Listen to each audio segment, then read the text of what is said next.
Well, it feels like it was a lot longer ago than it actually was, but I guess it's only been a few years now. I was working in corporate America, and there's one day in particular that stands out in my mind. There was a branch meeting, and so everyone got together in the large conference room, and my boss at the time stood up before the whole group and presented this idea. He said, I've had this idea that I wanted to share with all of you that I thought of. And he presents it to the whole group, and everyone's nodding their head because it's this great idea. And I was really frustrated at that point. Not because I didn't think it was a great idea. I did think it was a great idea. But I was frustrated because it wasn't my boss's idea. It was my idea. And I had shared that idea with my boss in private a week earlier. At the time, he told me that it was not a good idea and to move on. Fast forward a week later, he's presenting that idea to the group as if it's his idea. And quite frankly, my boss was a pretty conniving, vindictive person, so I was used to this sort of thing by this point. I was used to getting angry at this sort of thing. But this time I was more than just angry or mad. I was genuinely sad. And the reason why is because I started thinking about the rest of my career. Am I going to be playing games like this for the next 30, 40, 50 years? Navigating office politics and letting my boss walk all over me just because that's what you're supposed to do, or fake laughing at my boss's jokes that really aren't that funny, or kissing the pinky rings just so I can get a 5% raise, maybe. The more I thought about it, the sicker it made me feel.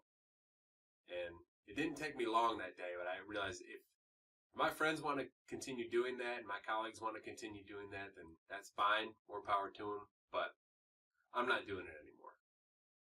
That day was the beginning of when I knew I had to start my own company.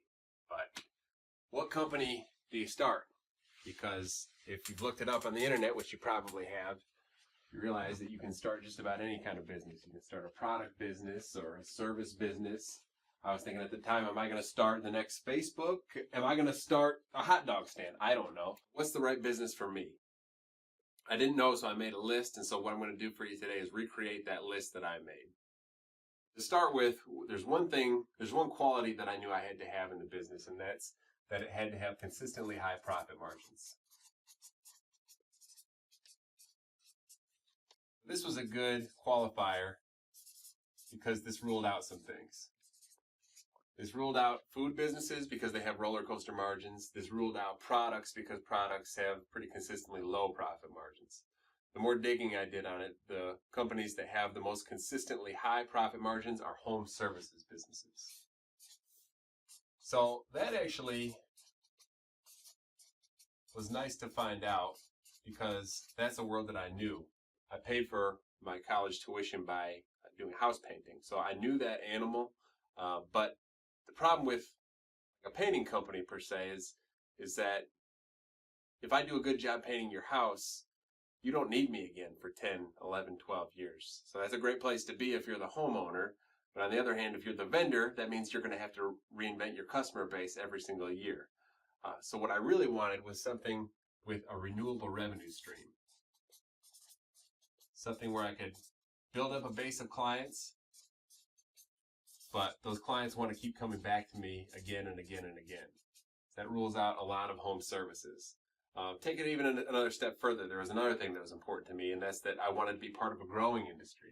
Too many of the industries that I looked at were mature, and so the players that were in those industries were pretty cutthroat, and there was too much of selling on price.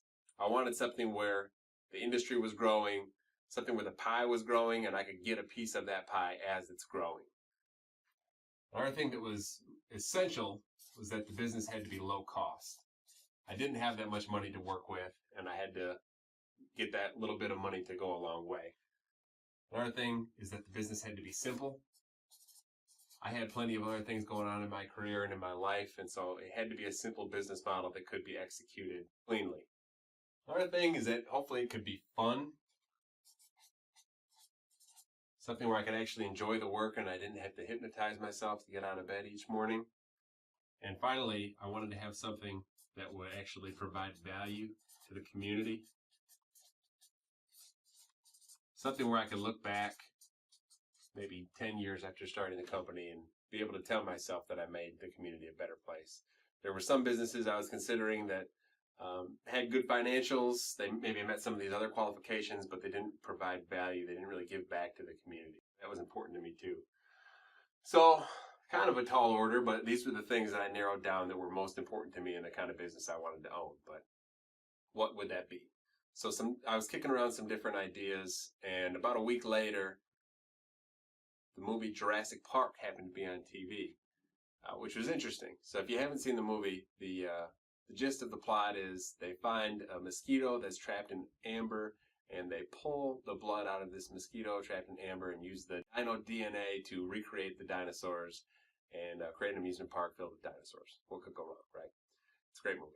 But anyway, the reason why I bring that up, the reason why this is important is because I realized that even though that movie is science fiction, mosquitoes were causing a problem for dinosaurs, and the dinosaurs were around before humans. So if mosquitoes were causing a problem for dinosaurs, and they've been causing a problem for humans for as long as we've known, it probably stands to reason that they're going to be causing a problem long after I'm gone.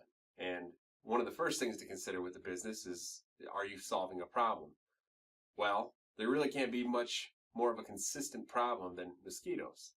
So that was the beginning of knowing that I wanted to get into mosquito control, and that's the beginning of what would eventually become Mosquito Hunters.